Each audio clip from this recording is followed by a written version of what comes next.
El 6 de noviembre de 1981, el mundo entero reaccionó con sorpresa e incredulidad.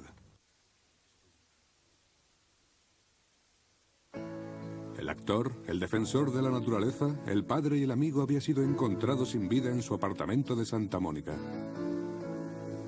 Informaron que había estado bebiendo y que había muerto en el lugar en el que días atrás se había caído al suelo. Los detalles estaban en el informe del forense, pero así es como sería más recordado durante más de 40 años, en más de 65 películas. Fuese cual fuese su papel, su interpretación tenía un eco de verdad. Lo que importaba no era la forma en la que había muerto, sino cómo había vivido. Se llamaba William Holden, y a su manera cumplió la promesa del título de su primera película. Él fue el Chico de Oro. William Holden, el Chico de Oro.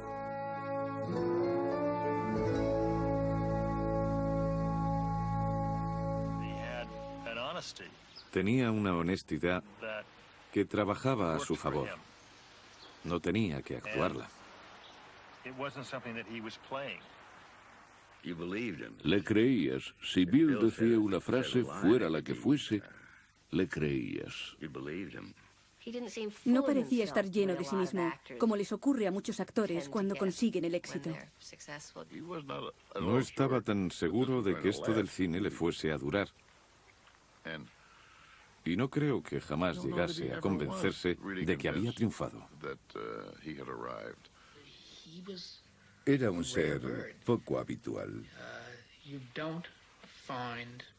No encuentras muchos hombres, ni actores, por supuesto, con su categoría.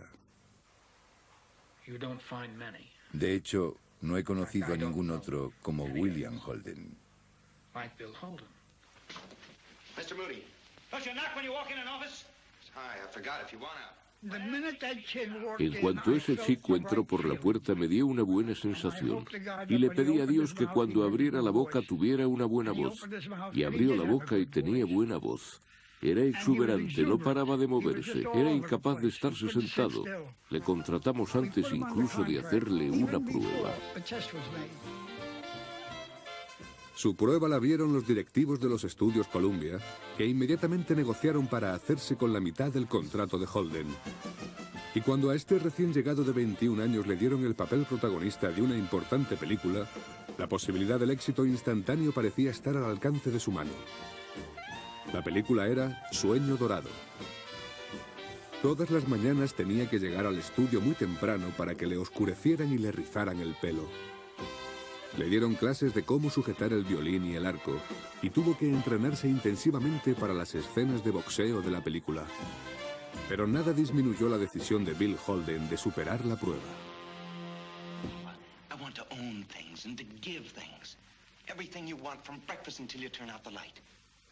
Si tenía media jornada libre, se pasaba por mi despacho y hablábamos de cómo le iba.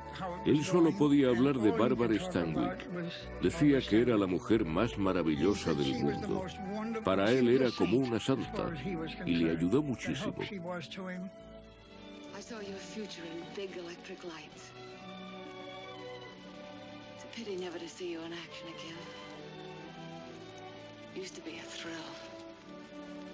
You're not kidding me, are you?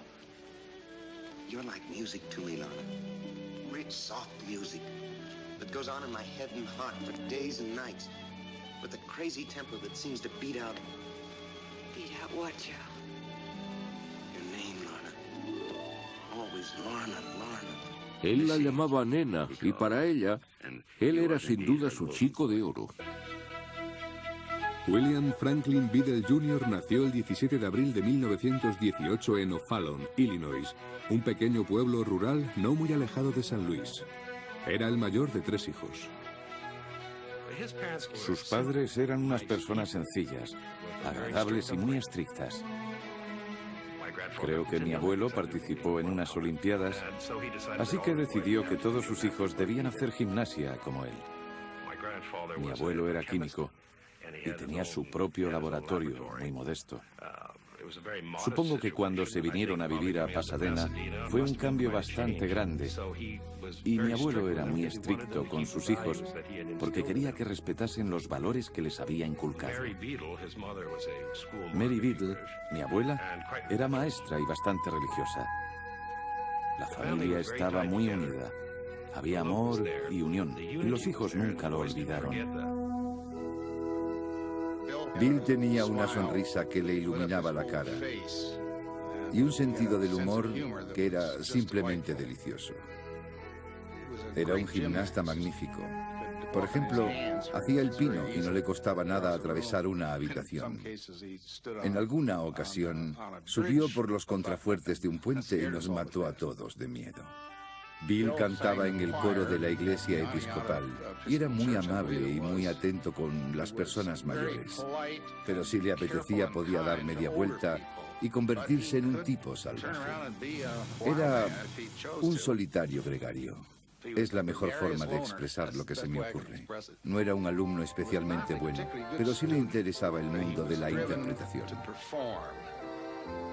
En el Instituto del Sur de Pasadena, Bill Beadle destacaba en gimnasia. Participaba activamente en las representaciones teatrales estudiantiles y cantaba en el coro masculino. Pero Bill también se ganaba de otra forma la atención que tanto buscaba. Solía bajar en moto por la calle haciendo el pino sobre el manillar, lo que siempre le ponía a la gente los pelos de punta. Según mi abuela, siempre trataba de convencer a sus hermanos para hacer alguna locura. No sé qué le empujaba a ser así. A lo mejor tenía que demostrar su hombría, y en cuanto veía un desafío tenía que vencerlo. Éramos hijos de aquella época, de la depresión. Y aunque mi familia tenía algún dinero, la de Bill vivía con ciertas apreturas. Nunca acabaron de aceptarle en la sociedad de Pasadena, que era un poco más rígida y estirada. A finales de la adolescencia, yo fui a muchas fiestas a las que no le invitaban, y pienso que eso le dolía mucho. Para agradar a su familia, que esperaba que entrase en el negocio de su padre, Bill se matriculó en química en la Universidad de Pasadena. Entonces, un amigo le sugirió que se uniese al teatro de la comunidad de Pasadena. Y en la primera obra que interpretó llamó la atención del director del departamento de cazatalentos de los estudios Paramount. En cuanto le contrataron, le llevamos al departamento de publicidad y Terry dijo, tendremos que hacer algo con tu nombre. Sonó el teléfono en el despacho de Terry, se puso a hablar, se despidió, colgó el teléfono y de repente dijo, era un editor para el que trabajaba antes, Bill Holden, y a partir de ahora tu nombre será William Holden.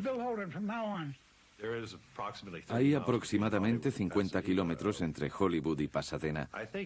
Creo que la principal preocupación de la madre de mi padre, Mary Beadle, era la mala fama que tenía Hollywood, las historias de las grandes fiestas, de las grandes orgías y ese tipo de cosas. Así que aquello le preocupaba bastante. A pesar de la preocupación de Mary Beadle, Hollywood le dio a William Holden la película Sueño Dorado y el comienzo de una carrera memorable. Sin embargo, en la Paramount no todo el mundo consideraba a Holden un valor sólido. El director de su segunda película, Invisible Stripes, aceptó a Bill solo como último recurso.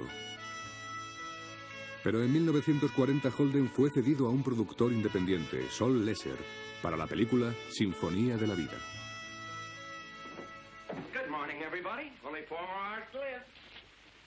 No sabía qué esperar de ese William Holden, del que no había oído hablar nunca. Los dos éramos muy jóvenes, estábamos empezando. Y yo pensaba que había estado 9 o 10 meses haciendo la obra en Broadway, acostumbrada al chico que trabajaba conmigo, y me preguntaba cómo sería esta nueva experiencia.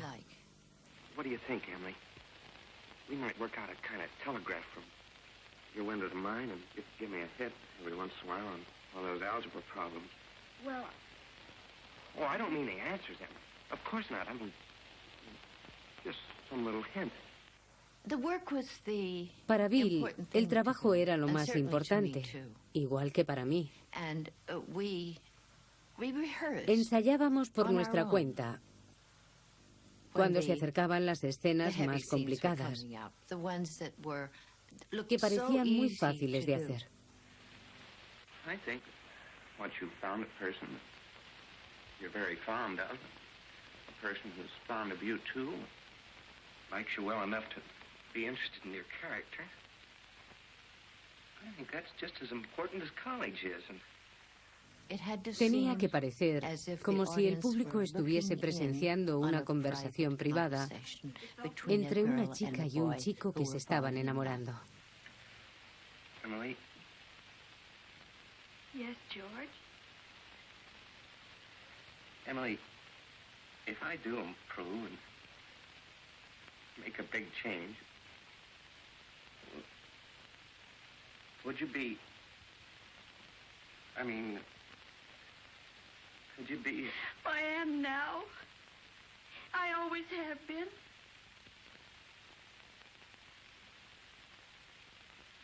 So I guess this is a pretty important talk we've been having. Bill era extraordinario, muy fácil y muy cómodo. Fue un momento muy importante en mi vida.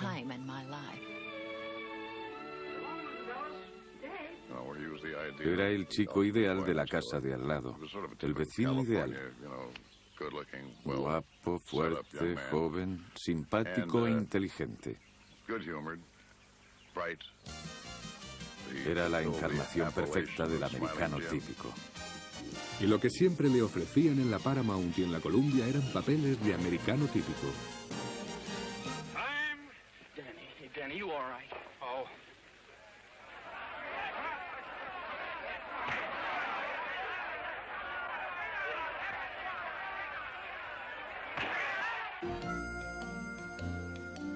La Columbia nos contrató al mismo tiempo a Bill y a mí, y el señor Cohn, el presidente de los estudios Columbia, me decía: si Holden me crea algún problema, tú harás el papel, pero si tú me creas algún problema, lo hará él. Pretendía que compitiéramos entre nosotros. Hey, you feel all right? Yeah. That $50 makes everything all right.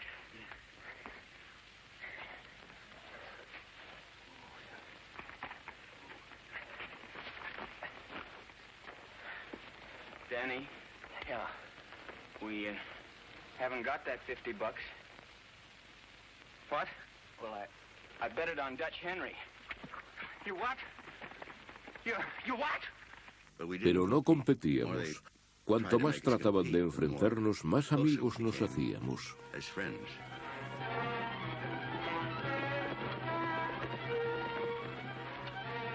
We gotta separate. Separate? Yeah, it's our only chance. I'll catch up with you someday. Texas ain't that big. You ain't much to look at, but I'm sure gonna miss you. I ain't forgetting you either. Good luck, fella. Take care of yourself, Danny. Pienso que ni Bill ni yo sabíamos actuar. Solo sabíamos ser nosotros mismos, aunque quizá eso esté bien. No se lanzó de cabeza a lo que llaman la sociedad de Hollywood.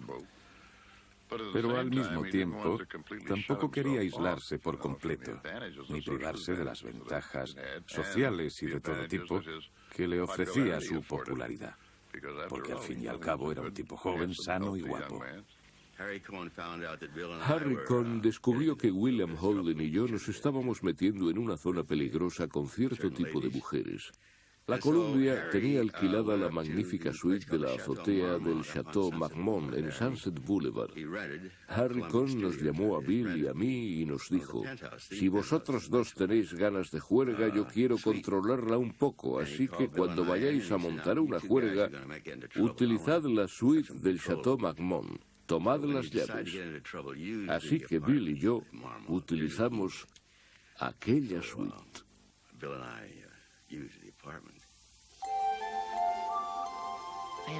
Yo adoraba a aquel joven. Creo que todas las actrices jóvenes que trabajaron con William Holden en sus primeros tiempos se enamoraron de él. Yo también, por supuesto. Estaba colada hasta que me enteré de que estaba comprometido. Su nombre era Ardis Ankerson, pero luego se cambió el nombre y se llamó Brenda Marshall. Al poco tiempo de conocerse, William Holden y ella se comprometieron y se casaron. Una noche mi mujer y yo fuimos a visitarles a su casa y esa noche el mundo del cine desapareció. En su casa era como si no existiese, jamás hablaban de actuación ni de nada parecido. Era un hogar suburbano, normal y corriente, y estaban muy enamorados. En los estudios, Bill se seguía encontrando encasillado. Le daban un papel tras otro. Y William Holden siempre era el protagonista apuesto al que jamás había que tomarse demasiado en serio.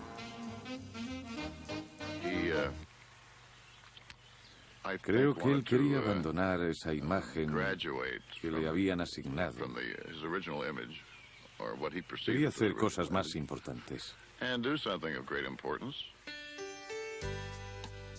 William Holden discutía incesantemente con Harry Cohn para que la Columbia le diera papeles más importantes, pero siempre le decían que esperase a tener algunas arrugas. Esas arrugas aparecerían demasiado pronto, empujadas por la entrada de los Estados Unidos en la Segunda Guerra Mundial. William Holden fue el primer actor casado de Hollywood en alistarse, utilizando su verdadero nombre, William F. Biddle Jr. Mientras estaba en el ejército, Ardis tuvo su primer hijo, Peter Westfield. Holden ya había adoptado a Virginia, hija del primer matrimonio de Ardis, y 3 años más tarde tendrían un segundo hijo, Scott. En enero de 1944, Holden recibió la triste noticia de la muerte de su hermano menor. El avión de Bob Biddle había sido derribado sobre el Pacífico Sur. Para cuando terminó la guerra, William Holden ya tenía sus arrugas de hombre maduro, pero la Paramount y la Columbia siguieron dándole los papeles de americano típico de siempre.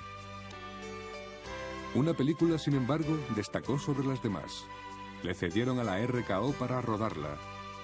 Su título era Vuelve a amanecer, y sus compañeros de reparto eran Loretta Young y Robert Mitchum. Then that's how you got bound in the service for your pa's debts. Yeah, that's right. Never knew that about you. I reckon I never asked. You can play anytime you feel like it. Well, thank you, Mr. Harvey. Oh, I didn't mean it that way. I'll see the boy gets music lessons, too, if you want. May as well give you a hand.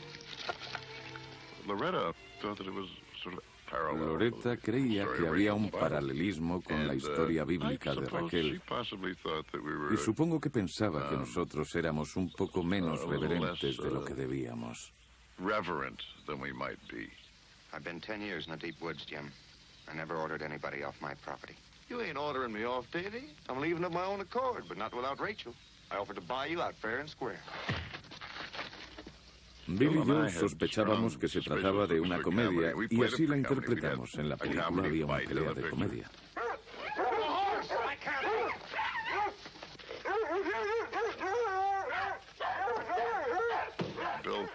Bill siempre tuvo un gran sentido de la diversión y personificaba al americano directo, amante del placer, amable, justo y valeroso.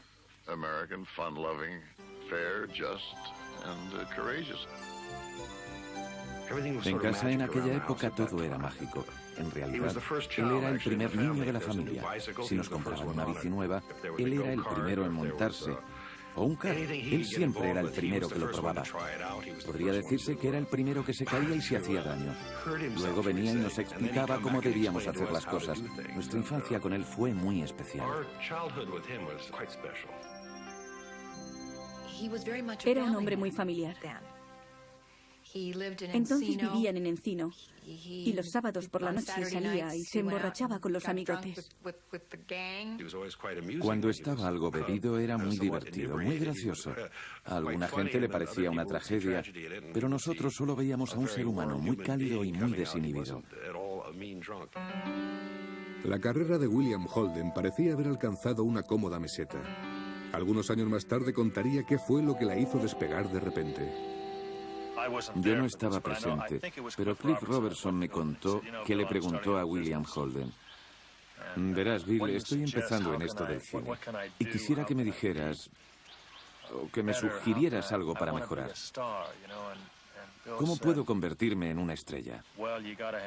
Y Bill le contestó, bueno, pues hay que tener eso. Y Cliff Robertson le preguntó, ¿eso qué es eso? Entonces Bill le dijo, eso es el crepúsculo de los dioses.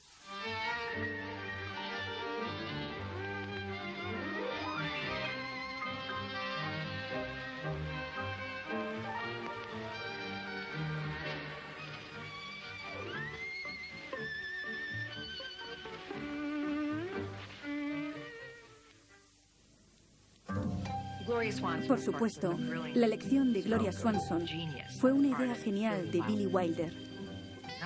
Pero William Holden era un actor joven que hacía comedias románticas ligeras. Y la Paramount corrió un gran riesgo al darle el papel. I had some trouble with my car, a flat tire. I pulled into your garage until I could get a spare. I thought this was an empty house. It is not. Get out. You're Norma Desmond. Used to be in silent pictures, used to be big. I am big. It's the pictures that got small. But what happened? Pero lo que ocurrió fue maravilloso y fascinante. Bill se reveló como un hombre de muchas facetas. As a man of many colors. All I ask is for you to be a little patient and a little kind. Norma, I haven't done anything. Of course you haven't. I wouldn't let you. So now he was showing us Ahora nos enseñaba que podía mostrar debilidad and dishonesty, y falta de honestidad, a little bit of un poco de depravación, sadness, tristeza, lost. soledad. Now get your things together and let's get out of here. All my things? All my 18 suits, and all my custom-made shoes, and the 6 dozen shirts, and the cufflinks, and the platinum keychains, and the cigarette cases? Come on, Joe. Come on, where? Back to a one-room apartment I can't pay for? Back to a story that may sell and very possibly will not? But something happened. Después del crepúsculo de los dioses, He became an honest, se convirtió en una verdadera estrella, real con todas las de la ley. See? You didn't believe me. Now I suppose you don't think I have the courage. Oh, sure, if it would make a good scene. You don't care, do you? But hundreds of thousands of people will care. Oh, wake up, Norma. You'd be killing yourself to an empty house. The audience left 20 years ago. Now face it. That's a lie. They still want me. and something more. Y le ocurrió algo más importante. He caught the attention Llamó la atención de Billy of Wilder. Billy Wilder, and he became Se hicieron amigos de a true verdad. friend of Billy's. And Billy saw Billy vio that there que was era an un actor actor here profundo that had y de depth muchas facetas. and many facets. Nacida ayer, dirigida por George Cukor, se estrenó en 1950, el mismo año que El crepúsculo de los dioses. Do what I'm telling you. La interpretación de Judy Holliday le valió un Oscar. Pero los críticos también ensalzaron la actuación de William Holden. Era un actor de comedia de primera, de comedia ligera, no de farsa. Era un brillante actor de comedia ligera, y esa faceta no era evidente a primera vista. What's he paying you? $200 a week. Stucky could have got more. He's got plenty. Oh, I'd have done it for free. I would. Why? Well, this isn't work. I like it. He thinks I'm too stupid, huh? No. He's right. I'm stupid, and I like it. You know what the stupidest thing on earth is? An infant. What are you going against babies all of a sudden? Nothing. I've got nothing against a brain that's 3 weeks old and empty. But after it hangs around for 30 years and hasn't absorbed anything, I begin to wonder about it. What makes you think I'm 30? I didn't mean you. Oh, yes, you did. I swear. You certainly know how to get me sore. I'm sorry. 30? Do I look 30 to you? No. Well, what'd you say it for? I don't know. How old are you? 29. En 1953, Billy Wilder descubrió una faceta totalmente nueva de William Holden cuando le dirigió en Traidor en el infierno. What's that crack supposed to mean? They're lying dead out there in the mud, and I'm trying to find out how come. I'll tell you how come. Because you, our security officer, said it'd be safe. And you, the barracks chief, gave him the green light. That's how come. What are you guys trying to prove, anyway? Cutting Podía interpretar a alguien un poco antisocial o a un sinvergüenza sin que pasara nada.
problemas y disgustos.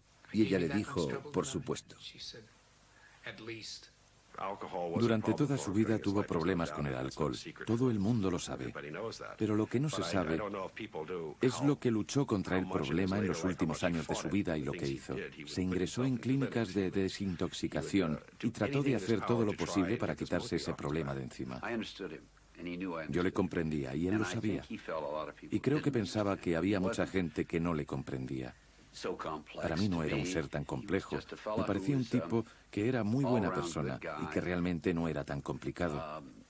Pero la gente tendía a ver su gusto por la bebida como el reflejo de una personalidad complicada. Y yo creo que era justo lo contrario. Pero como no tenía una personalidad complicada, es posible que se sintiese un poco desfasado, viviendo en un entorno complicado.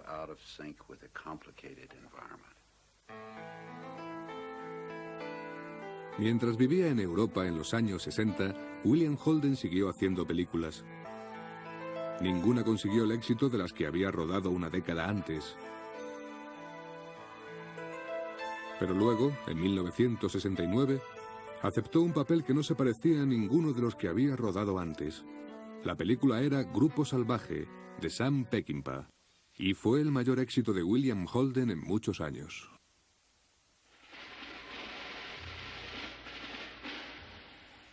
Don't you answer me, you damn yellow-livered trash. Now, Pike, you know damn well... I don't know a damn thing, except I either lead this bunch or end it right now.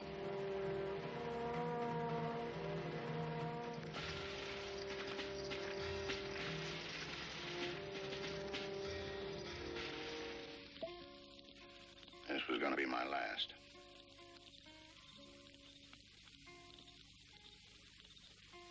I'd like to make one good score and back off. What do you want? What do you want, Angel? Back off to what?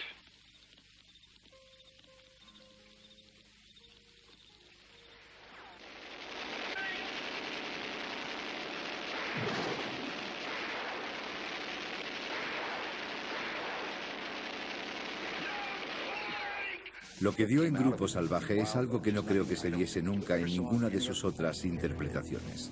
La rudeza en estado puro. Me encantó su interpretación en Grupo Salvaje. Me encantó la película.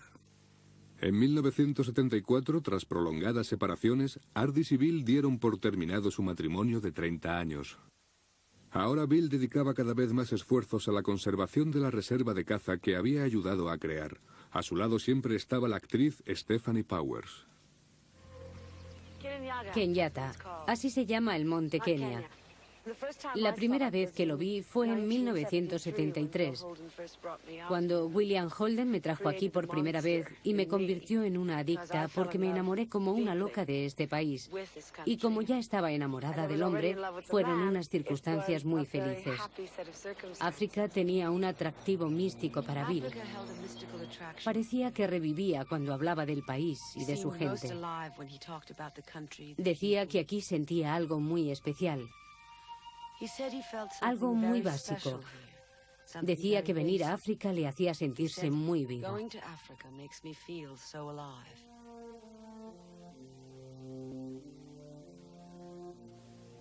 Había oído varios rumores acerca de él, que estaba muy taciturno, que estaba muy reservado y muy aislado, que hacía su trabajo y se volvía a casa.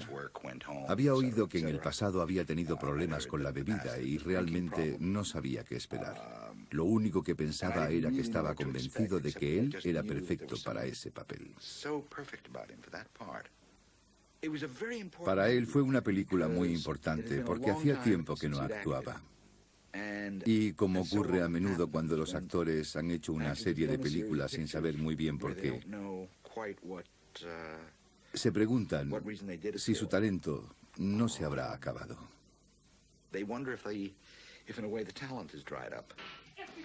Come back from seeing somebody in your family, you come back in one of these morbid, middle-aged moods. Every goddamned executive fired from a network in the last 20 years has written this dumb book about the great early years of television.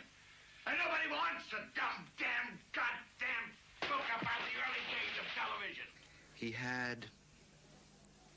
Tenía una escena con Faye Dunaway que no estaba tan llena de emoción como yo quería.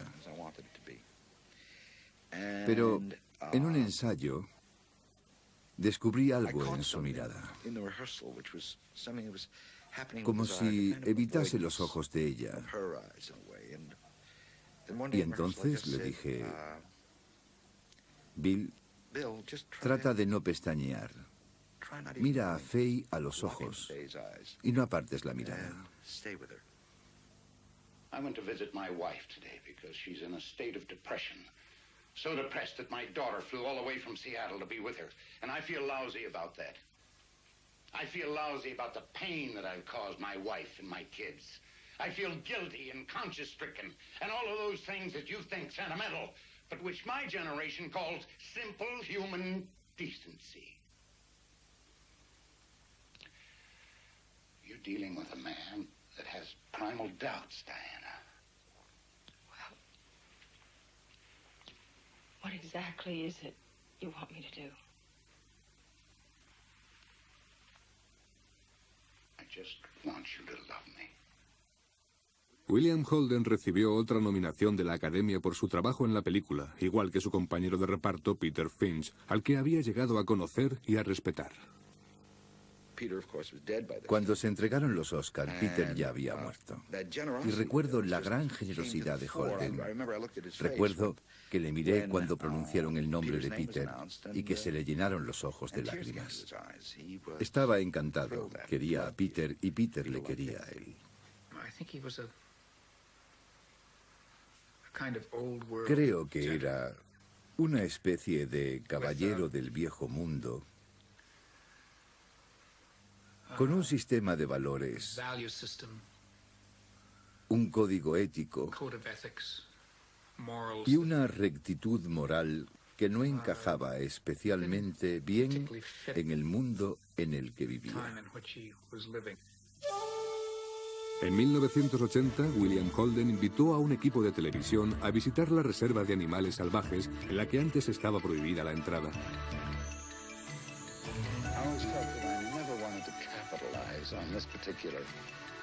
Siempre pensé que no quería sacar partido de este compromiso en particular. Y desde hace 22 o 23 años no he hecho gran cosa para dar publicidad de ninguna forma a lo que estamos haciendo. Pero todos debemos reconocer que en la vida hay fases. Y que llegará un día en el que ya no me apetezca salir al campo a capturar a un rinoceronte, a un elefante, a una jirafa o al animal que sea. Y solo he pensado en mostrar en esta entrevista algunas de las cosas que hemos tratado de hacer en este lugar. En los últimos años nos encontramos, él y yo, más que de costumbre, y era él el que venía a verme. Yo vivía en Europa entonces, en Ginebra. Él venía a visitarnos. Conoció a su primera nieta, al menos por parte de la familia, y se sintió encantado de conocerla. Tenía una mirada diferente, compartía más las cosas, y pienso que de alguna forma trataba de convencerme de que siempre había sentido amor por nosotros, aunque no siempre había tenido tiempo para expresarlo, que siempre nos había querido y que le importábamos de verdad, de forma que entonces tuvimos una relación mucho más cálida. Era como si nos descubriéramos el uno al otro después de mucho tiempo. En 1981, Bill Holden interpretó su último papel. La película era S.O.B. Su compañera de reparto era Julie Andrews y el director Blake Edwards.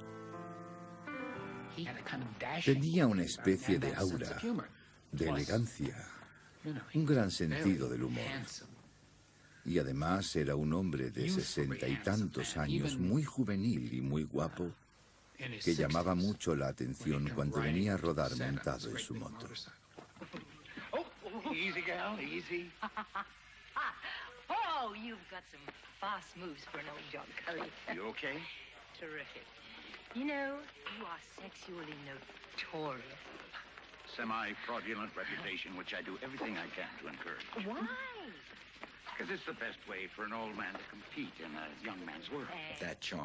Su encanto era insustituible. Cuando sonreía te destrozaba el corazón y te fascinaba. Era una combinación increíble.